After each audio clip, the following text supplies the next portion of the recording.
இன்றைய வேத வசனம் யாத்திராகமம் 33:14.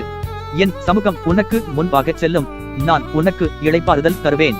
பிரியமானவர்களே, எகிப்தில் அடிமைகளாய் தவித்த இஸ்ரவேல் மக்களின் கூக்குரலை கேட்ட தேவன் அவர்களுக்கு வாக்கு பண்ணப்பட்ட பாலும் தேனும் ஓடுகிற கானான் தேசத்திற்கு அழைத்து செல்ல மோசேவையும் ஆரோனையும் தெரிந்தெடுத்தார். இருவரும் எகிப்திற்கு சென்று பல போராட்டங்களுக்கு பிறகு இஸ்ரவேல் ஜனங்களை அழைத்து வந்தனர். போக வேண்டிய பிரயாணமோ வெகு தூரம். ஆனால் வழியில் இஸ்ரவேல் ஜனங்கள் தேவனை குறித்து வீணான வார்த்தைகள், முறுமுறுப்புகள், தேவன் மேல் அவ்விசுவாசமாய் இருந்தார்கள். தேவனுக்கு மிகுந்த கோபம். யாத்திராகமம் 33ஆம் அதிகாரத்தில் இஸ்ரவேலுக்கு வாக்கு பண்ணப்பட்ட தேசத்தை நிச்சயம் கொடுப்பேன், ஆனால் இஸ்ரவேல் ஜனங்கள் கீழ்ப்படியாமை உள்ளவர்கள், அதனால் நான் அவர்களோடு வருவதில்லை என்று தேவன் மோசேயிடம் கூறினார். மோசேக்கு மிகுந்த வருத்தம். நீர் இல்லாமல் நாங்கள் எப்படி போவோம்? உம்முடைய பிரசன்னம் இல்லாமல் இந்த ஜனங்கள் எப்படி பிரயாணம் செய்வார்கள்?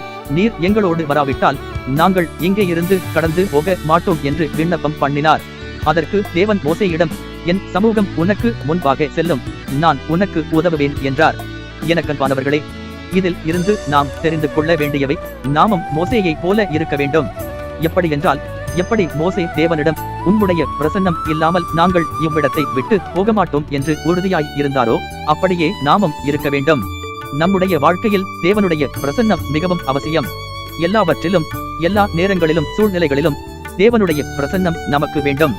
அவருடைய பிரசன்னம் இல்லாமல் உங்களால் ஒன்றும் செய்ய முடியாது. தேவனுடைய பிரசன்னம் இல்லாமல் எந்தவொரு காரியத்தையும் நடப்பிக்காதீர்கள்.